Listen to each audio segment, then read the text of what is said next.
welcome to tonight here to the topic of the week video. Now remember, you can always submit topics to me by commenting down below, submitting them on my Tumblr, or going to my Discord and going to the topic submissions channel and posting them there. Now, this week's topic is going to be about Borderlands, specifically the Vault Hunters. This week's topic was submitted by helbertinelli, and her topic is talk about the characters of Borderlands 1, 2, and the pre-sequel, mainly the playable characters. And what do you think about them, or what would you change if anything? Basically, just your general opinions and thoughts on them. There's a lot to talk about. I'm going to go through this chronologically, game by game, when they came out. So it's going to be 1, 2, then the pre-sequel. Now, in Borderlands 1, the Vault Hunters, which is Brick, Mordecai, Lilith, and Roland, didn't have too much character. They kind of had a little bit of like a bio that said something, but it never really affected their characters. I mean, no one really brings up Lilith wanting to learn about the sirens. I mean, even the fact that Roland is a former member of the Crimson Lance isn't really relevant, even though you're fighting them. Borderlands 1 is really light on the story, and even the backstories don't even really come up for the main characters. There's not really much to talk about. They have some lines here and there, you know, when they're playing, but for the most part, it's not really worth noting. But going into Borderlands 2, this is something I actually particularly like about Borderlands 2, is they actually did make a concentrated effort to give these characters, well, more character. And so going through them, before I actually get into the Borderlands 2 Vault Hunters, you have Roland. Roland has moved from just being a kind of generic leader type of the group to actually being a real leader of the Crimson Raiders. He has organized everyone into being a group and probably has created the most, like, organized group on Pandora that's not just bandits. And it's interesting to see him take on such a heroic role. It actually makes him a lot more likable, because he's just there in Borderlands 1. In Borderlands 2, they actually make him a very likable figure. And they actually kind of expand a bit on his relationships with some of the other characters.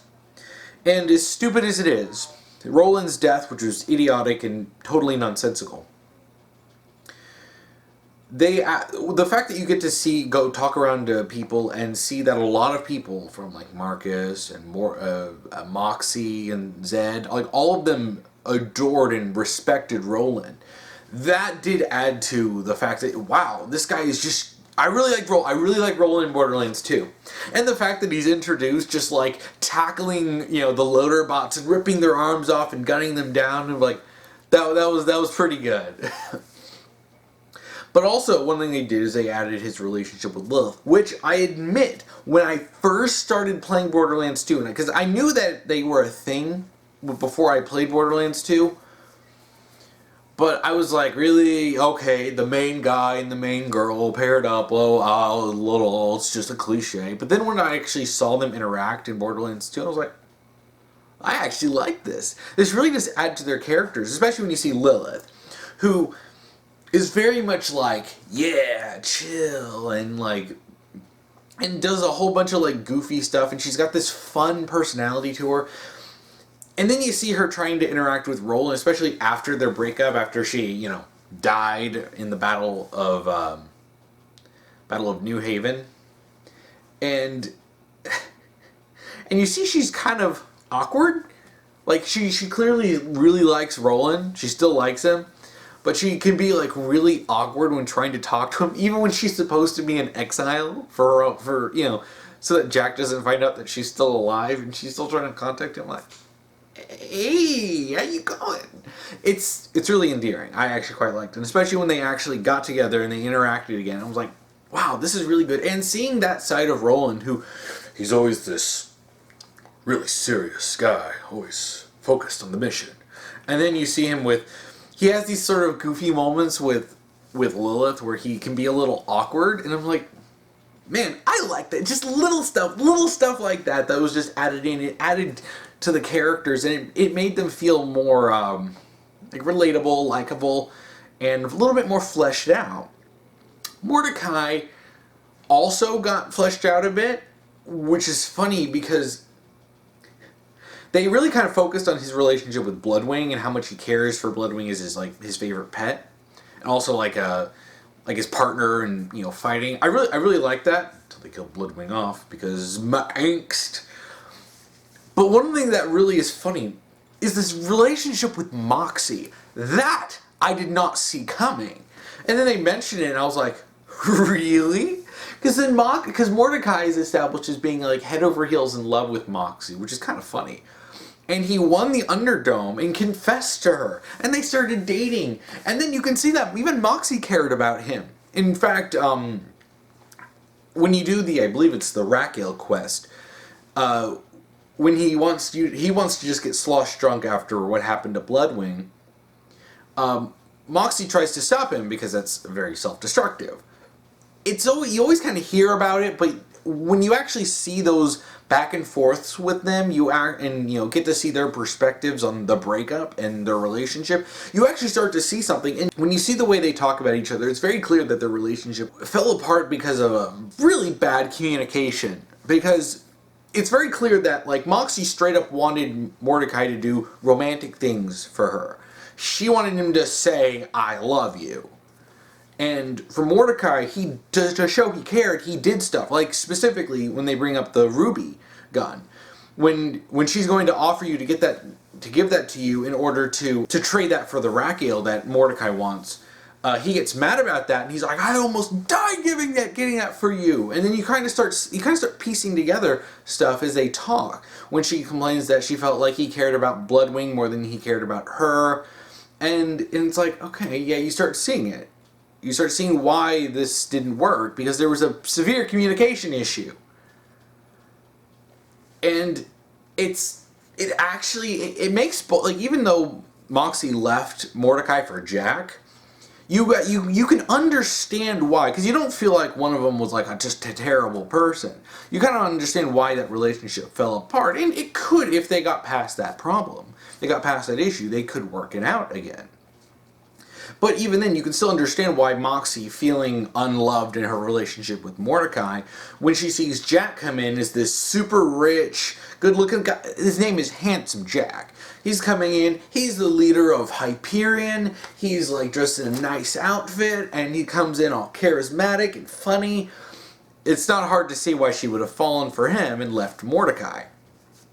Until she found out that Jack was a complete freaking psychopath who murdered people for kicks and giggles. Even in a way that even Moxie, who can be kind of bloodthirsty, especially if you played the Underdome DLC from Borderlands 1, she was like, yikes. And then of course that led to Jack destroying the Underdome and ruining her life because, he's Jack. But you get to see this. You get to see these elements of these characters fleshed out. Brick, less so. The stuff they did in Borderlands 2, I didn't really think added too much to him. The whole thing with his dog was like, okay, that's fine, but it really pales in comparison with what they did with Roland, Lilith, and Mordecai. And Brick's fun. I like Brick. But, the only thing that in terms of between the other characters that they really did with him was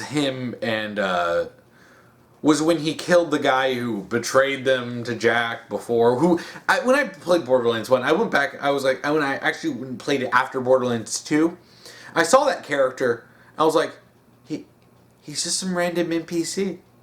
It was stupid. But when Brick killed the guy, and Roland thought that was him taking things too far, and it destroyed the relation, it destroyed, his trust in him, and it was one of those things where that they were really trying to take it seriously, but then they patch up things super easily, and I'm like, you should have just had their argument be over something stupid and petty, like Brick cheating in checkers or something stupid like that, instead of it being over Brick cruelly crushing a man's skull for betraying them to Handsome Jack. And that kind of that's a problem with Borderlands 2. Anyway. That's the Borderlands 1 Vault Hunters. You don't really get much anything after this game that's worth talking about. The pre-sequel, the content for them in the pre-sequel in Borderlands 3 is crap. So I don't really want to talk about that. But moving on to the Borderlands 2 Vault Hunters. This is where they really did try to actually give more character to them, to the point of actually putting echologs in the game, showing their, elements of their backstory. Maya was probably the most popular, and I love Maya. Everyone loves Maya. It's just why so many people were pissed when she got a stupid, random, nonsensical death in Borderlands 3 just to prop up the new character, Mary Sue, idiot Ava. But Maya was really cool because she's the new siren in the game, and they establish her backstory being that she was on a planet called Athenas, and she was raised by an order of monks called the Order of the Impending Storm. And they trained her, they helped her learn her powers, but they kept her restricted where she could go. And eventually they propped her up as some sort of what was it, goddess, messianic figure or whatever. And then she eventually realized that they had been using her to control people by threatening her siren powers. She was not happy about this, especially the one guy, I believe that was Brother Sothis. He was one who was really behind that, and she was not happy. So she killed him after he shown himself to be an awful monster who abused and locked her up for her entire life. So then she left because she wanted to learn more about the sirens, which is something she'd been wanting to learn all her whole life. So then she ends up going to Pandora. Alright, then that leads into why she's there. Then she sees, Jack's, call for Vault Hunters and says, okay, might as well do this. So, okay, I like how they set this up, and they do this for all the main characters in Borderlands 2. You have Axton, who is a member of the Doll Military, who, a bit of a selfish and showboating and a glory hound. I think that glory hound is the best way to describe him. He was willing to do stupid stuff as long as it got him, as long as he felt like, yeah, paying attention to me, even if he was completely screwing up his missions. And this eventually pissed off the Doll Military, and they were not happy with that. But then you have the interesting element, the fact that he had a wife, Sarah. She was also in the military, and she was his commanding officer. Now she breaks up with him. She gives him the wedding ring, and her wedding ring, and tells him basically, I'm divorcing you.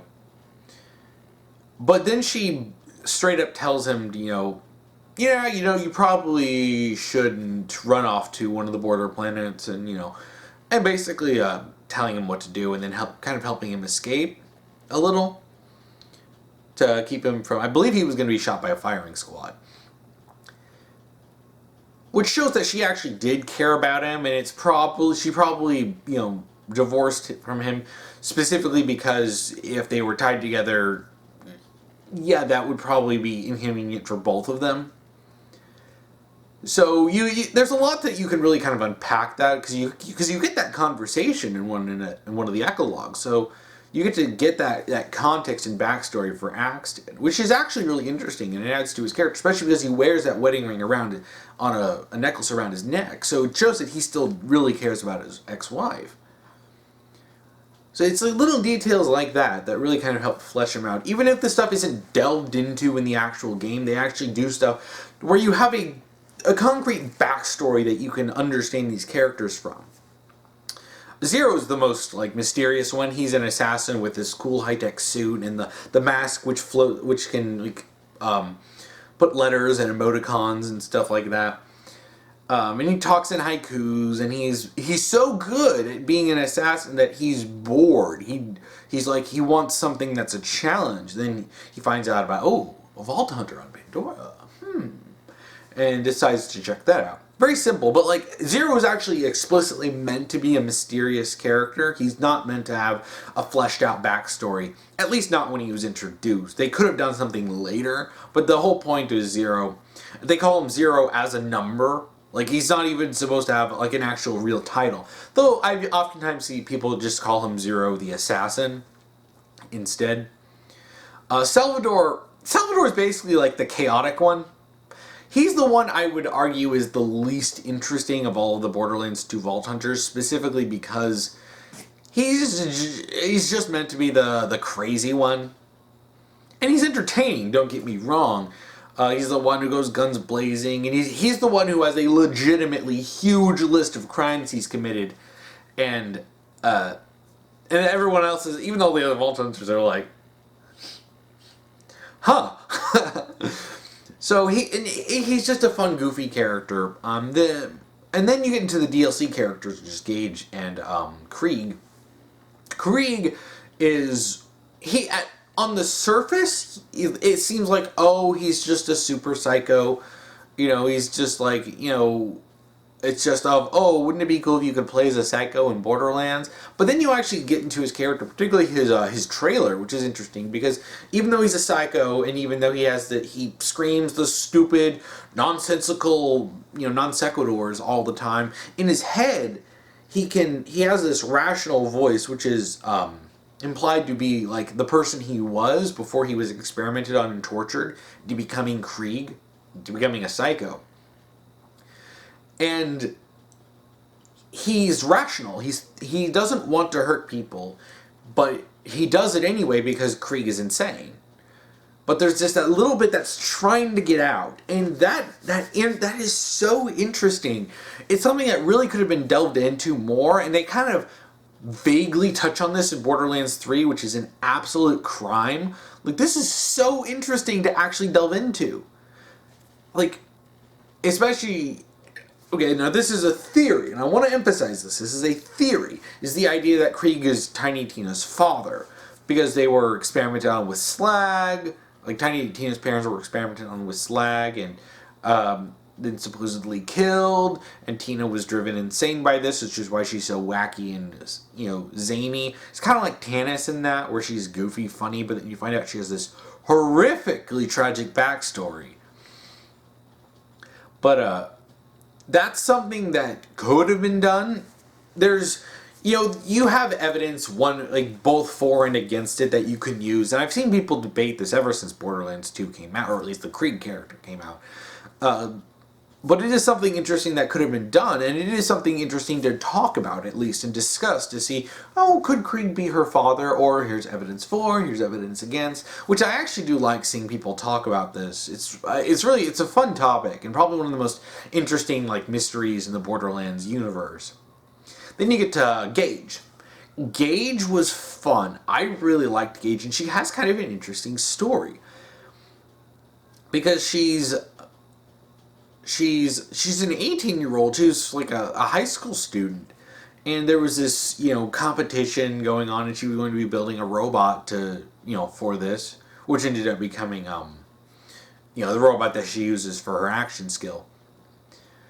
And she has this, she's kind of crazy about it, because at one point she actually almost completely cuts her arm off, but then she's sitting there in a kind of a crazed daze. She's like, I can give myself a robotic arm that can really help me.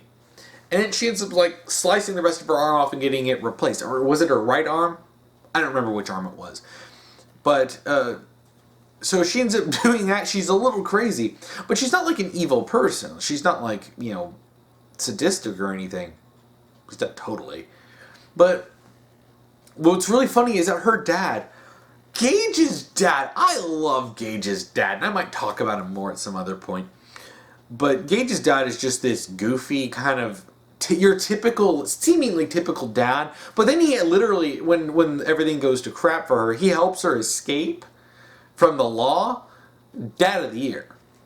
But when Gage has that one girl who bullies her and insults her and basically stole her stuff to take credit for it, she was pissed off, and then when she accidentally causes the death of this girl, a brutal, horrific death, because of her robot, which then gets her wanted for murder, which then causes her to be on the run, and then her dad helps her escape from this, which is, dad of the year. And then this is why she ends up going on Pandora. But she also basically does the in-universe equivalent of YouTube, which is so funny. I think it's EchoCast. And then she gets to, like, after that happens, she gets this huge surge of subscribers. And this is something I think would have actually been really interesting to, like, you know, kind of continue on in another game, like focus on her being a YouTuber. You can do so many, like, parody and jokes about YouTubers because of this. Absolutely a missed opportunity. But I really liked Gage as a character. So the Borderlands 2 Vault Hunters, I like all of them as characters. I think they're fine. There's so much more you could have done with all of them going forward in the series. But I'm not going to be talking too much about that because Borderlands 3 is garbage. Now, what I feel is the most interesting part of this is talking about the pre-sequel Vault Hunters. Now, the pre-sequel Vault Hunters, this is the one that's a truly mixed bag. You've got some good ideas, you've got some bad ideas. And while there are a few things that I would change in the executions of the stories, particularly in Borderlands 2, the characters themselves were fine. The idea of doing more with them after the game, that's where I start having more of an issue. But the pre-sequel, you have some bafflingly stupid decisions and some horrifically bad writing choices. Now, let me start with the good stuff. Athena. Athena being a Vault Hunter, great choice. Her being the leader, the military character, is excellent. I mean, I do wish that they still kept her, like, I mean, I wish they at least would address the why she has to have the laser swords, or why she didn't get new laser swords like they had in, you know, the Secret Army of General Knox DLC from Borderlands 1, or why she doesn't have her, the little teleporter device she had, or if she lost it, or if it got broke, or whatever.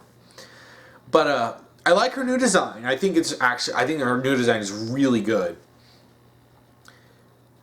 But the idea that after Borderlands 1, she kind of went off on her own to do her own thing, and she didn't want to, like, get too involved in everything. All right, you know, I can see this, and I can see even her working for Jack for money because, well, she kind of needs it.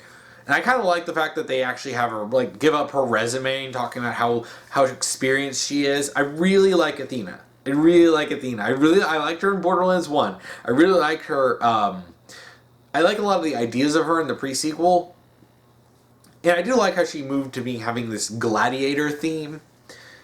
I do like that. I think it's interesting. And I can absolutely see her being a Vault Hunter. Now, granted, this doesn't particularly address why she wasn't brought up at all in Borderlands 2 and what she was doing during that time. Because I can't see her not doing something against Jack. Especially, like, if she worked for him and then she found out that the dude was an evil psychopath. She didn't like doing that in Borderlands 1 with Atlas, so I doubt she'd like doing this again for Hyperion especially if she got straight up tricked. Yeah, she probably wouldn't like that. But this is the messy writing of interconnecting, you know, the pre-sequel. The pre-sequel is, of course, a complete and total cluster crap of nonsense. But Athena, if I had to say in terms of choices, in terms of picks, if I was creating the Borderlands pre-sequel Vault Hunter team, Athena would absolutely be top on the list. Because she is a notable side character from, you know, a previous game, and is very popular. So she was a very good choice to pick for this. The next good choice was Wilhelm. This is shocking. This is actually one of the few times I must congratulate the pre-sequel for actually doing something good, like unironically good. I liked Wilhelm in this game. Shockingly. A character who no one really gave a crap about before. Because he was just some early boss in Borderlands 2 who looked like a generic cyborg guy. So no one was like, okay, fine, whatever. No one really cared. Even though they hyped him up as the guy who beat the Vault Hunters and stuff. And I'm like, okay, really? Even with the whole idea that Jack poisoned him, which was in cut dialogue. Or dummied out dialogue. I think it was still in the game files. But, you know, even if you went with that, it's just like, really? But this is it? This is the guy who beat the original OG Vault Hunter team, it was always underwhelming. But then they actually introduced Wilhelm with an actually distinct design, a character of this obsession with, like, he doesn't give a crap about people. He gives more of a crap about money. He wants to make himself stronger with cybernetics and stuff. And I'm like, okay, that's actually cool. And then it's like, okay, you retroactively made Borderlands 2 Wilhelm stupid. Now, if this was like some clone of whatever Wilhelm in Borderlands 2, that would have been far more interesting. Because if I had to write this and come up with an explanation, that's what I would say. It was just some clone that they turned into a generic cyborg. Because Jack was like, why not? Because a lot of what Jack does is for why not? But it's so funny because it's like, wow, I actually really liked Wilhelm.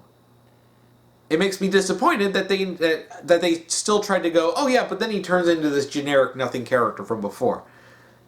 You generally don't want to take an interesting character and then go, oh yeah, but then they become a two-dimensional nothing later. Yeah, it's like retroactively it's bad, but I mean you could still explain it, but they don't try to do that. But overall, Wilhelm in the pre-sequel I really like. Now Timothy Lawrence, the Jack doppelganger. I did not expect to like this character as much as I actually did. Because you first see him and you're like, oh, it's just a way to make people think they're playing as Jack, kind of a thing. And then you actually find out that he's just like a college kid who got wrapped up in, being Jack's doppelganger to be possibly killed in his place. And he had this surgery on his face done against, he didn't really know exactly what he was signing up for. And then he had his voice changed, and now he is now Jack. And he's kind of upset about how things go, but he's kind of stuck in this position because he can't exactly just leave because Jack will kill him. I actually think he should have been on the actual main Vault Hunter team. I'll talk about this more later, about ideas of changing this. But I liked him so much, and this is the funny part. In my very first topic video, I actually talked about Janie Springs and why she's just such an awful character. Funnily enough, her interactions with Timothy are some of her best parts. Like, her best dialogue comes from that, especially when she first meets him and she actually offers to help get him the surgery so that he can look the way he did. Like, wow, whoa. She's always been this sort of like conceited, selfish, person who kind of is so obnoxious, but then she's weirdly nice and selfless to Timothy. I'm like, huh. That's actually kind of interesting. Makes me wish she was like that more. But yeah, Timothy was actually really good. I really liked him. And the fact is that they took what would otherwise be just a generic, lol, you're Jack, you get to pretend to be Jack character, and made him into an actual likable, sympathetic character. Actually, another thing I have to congratulate the pre-sequel on. Unfortunately, he's DLC. Good job, guys. Now, unfortunately, I don't have kind things to say to the rest of the Vault Hunter characters. First of all, Aurelia. Why in the world is she a Vault Hunter? Why would she be working for Jack? She doesn't need this money. And on top of that, she's freaking Hammerlock's sister. She should have been the focus of a DLC. Like, she should have been like the antagonist in a DLC or something where you can actually focus on her as a character. Like, There's interesting things you could have done with that. But then they're like, oh, let's just make her a Vault Hunter. And then they went and ruined her even more in Borderlands 3, which, congratulations! You took a bad idea and you made it worse. Because you couldn't even remain consistent. It's so funny how they always mess up this stuff. Next. Claptrap. Claptrap. Why in the world is Claptrap a Vault Hunter? No, that's not how this works. You don't get to suddenly make Claptrap a Vault Hunter, even though there's not a single moment in Borderlands 2 that even comes close to implying this. Oh, but he forgot. What about everyone else? No one else remembers him? And on top of that, they actually have to give him some, upgrade so he can go upstairs, because there was a huge joke in Borderlands 2, which I actually quite liked, that stairs were his #1 weakness. This is 100% just stupid, crappy fan service. Hey, Claptrap's basically like the mascot of the series, so let's make him a Vault Hunter. No thought. No consideration for what this means or how this connects to the other games. It's just do it just 'cause. And it pisses me off. It's just like, really? Claptrap? As a main character, as a Vault Hunter? No, not even like a tag-along character. As a sidekick, an actual Vault Hunter. It's stupid and it never should have happened. Now, one of the worst ones in this is the last Vault Hunter on the list. Nisha. AKA the Sheriff of Lynchwood. Future Sheriff of Lynchwood. They bungled her character so badly in this game, but the only thing they got right was the fact that she and Jack flirted with each other. Nisha hates bandits. She hates Vault Hunters. She makes this abundantly clear in Borderlands 2. Are there issues with the writing of the Lynchwood section? Yes, it does kind of feel thrown in. But this is established as part of her character. And then, what do? She becomes a Vault Hunter. She's referred to as a bandit. The bandit who kills bandits. When I was playing the game and I got this stuff, I was just so pissed off. I'm like, that's not Nisha. Nisha would never be a Vault Hunter. Ever. And she wouldn't just work for someone like that. She should have been a sorry NPC. She should have been. There's a lot of interesting stuff you could have done with that. You should have made her, you should have established her and her eventual role in the story. And her relationship with Jack as just part of the story. Because that's what the pre-sequel should have been doing. Instead of referencing, hey guys, we already passed some of the important stuff, even though it doesn't make sense and shouldn't have happened yet. But, we're just going to toss in a bunch of other stuff because, hey, Nisha's now a Vault Hunter. This is another one of those things. It's just like Claptrap. Like, hey, this is a character who dated Jack in the time of Borderlands 2. Let's just make her a Vault Hunter, despite the fact that it contradicts everything about her character. It's idiotic. Never should have happened. She never should have been a Vault Hunter. She should have been a story NPC. So, what would I have changed? Well, first of all, I would have kept, as part of the main 4 Vault Hunter teams, I would have kept Athena, Wilhelm, and Timothy. Those would have been 3 of the main Vault Hunters. The other characters would have just been NPCs. I mean, I like Aurelia as an idea. I like Nisha, and I love the idea of showing Nisha as a character and having her and Jack and arc. Because if she's an NPC, then you don't need to write it as just dialogue of the 2 characters, whenever you meet up with them. You could just actually have them interact on their own. They also never would have referred to her as a bandit. She should have hated the Vault Hunters, but worked with them as long as they were useful. And she also should have hooked up with Jack because, and if they wanted to be actually right, they should have shown, this is the problem, is you have 5 years in between Borderlands 1 and 2. There's 5 years of stuff to cover, and they try to cram a lot of it into it's all in this, 2-week period at most? Maybe a week? It's dumb. So those 3 would have been the main Vault Hunters. The other Vault Hunter characters would have just been NPCs. But my 4th character that I would have added in the Vault Hunter team, and this is something I've been saying ever since the pre-sequel came out. The 4th Vault Hunter character on the team should have been Michael Mamoral. It should have been Michael Mamoral. A very popular NPC character who was established as a Vault Hunter in Borderlands 2. He was a character made as a tribute to a fan who died named Michael Mamoral. and to show to base who who died before Borderlands 2 came out. So they added in this NPC who's this. People love Michael Mammerl, and people always want to find Michael Mammerl. One, because he's kind of hard to you have to stumble across him most of the time, or you have to really kind of farm, appearances in Haven in order to or Sanctuary, in order to find him, because he always gives you nice guns.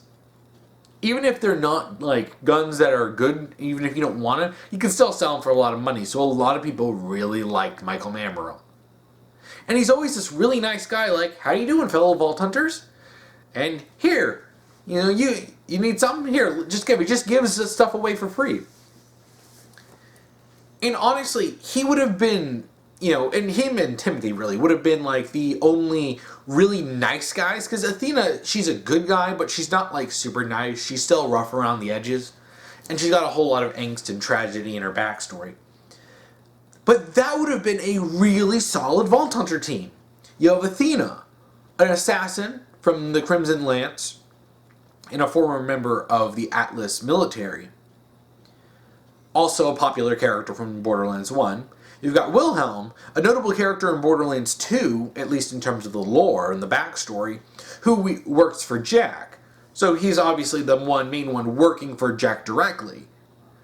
And you've got Timothy as Jack's doppelganger, who can be very useful for Jack in a lot of situations, while also providing a bit of an interesting perspective as a relatively normal guy forced into becoming a warrior, really, while also getting the perspective of someone who is forced to live as Jack.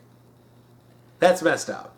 And then you have Michael Mammerl, a very popular character that was just a regular NPC in Borderlands 2, and you can play this up as how he got his start.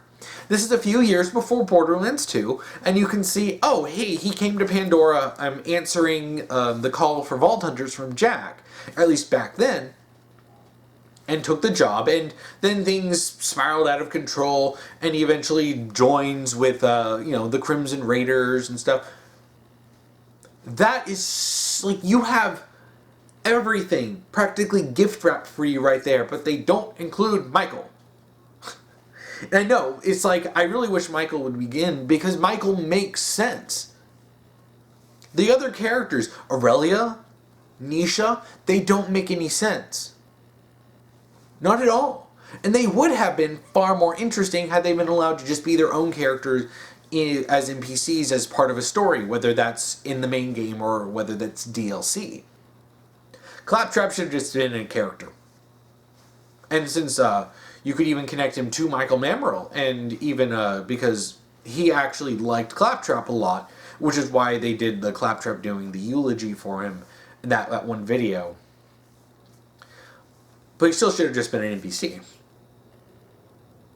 That's what I would have changed with the pre-sequel Vault Hunters. And it's the only time in at least of these three games, because I still would have done so many different things in Borderlands 3 with the Vault Hunters. With the pre-sequel, there's a lot to fix. And you got three characters at work. One of them is turned into just DLC, which is stupid. He should have been a main Vault Hunter on the team. And then you missed a chance to put Michael Mammerl in. That would have been that would have been amazing fan service. That would have been fan service that's cool and justified. Because like I said, you can play this up as how Michael Mammerl got his start as a Vault Hunter. And then just say after a few years he became this pretty OP guy who's just literally throwing weapons out because he has so many. Which is kind of a funny little note or commentary on like players, because that's what eventually happens to you once you get to the high levels. You just have so many guns, you're just like, okay, you could just give it away. I don't care about this. I have a bajillion guns that are better. But yeah, like Borderlands 1 and 2 have good Vault Hunter teams. They have solid characters. There's a lot you could really do with them in the story. Borderlands, the pre-sequel, had potential. And they started getting to some of that potential, like with Athena and with Wilhelm and even with Timothy. But then they bungled it, because the pre-sequel is a complete and total dumpster fire mess of a game.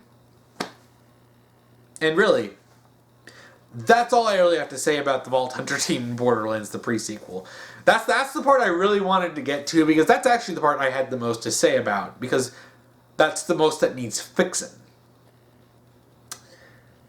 Well, I think that's about it for this topic. If you want to submit a topic to me, you can comment below if you're on YouTube. If you're on Tumblr, send me an ask, put topic colon, then whatever topic you want me to talk about. Or if you're on the Discord, which is linked down below, you can go into the topic submissions channel and submit a topic there. Just make sure to follow the rules that I'll be posting down below. If you want to watch last week's topic video, you can check that out here. If you want to watch next week's topic video, you can check that out here when I get that done. So what are your thoughts on the Borderlands Vault Hunters? Please comment below, and thank you for watching.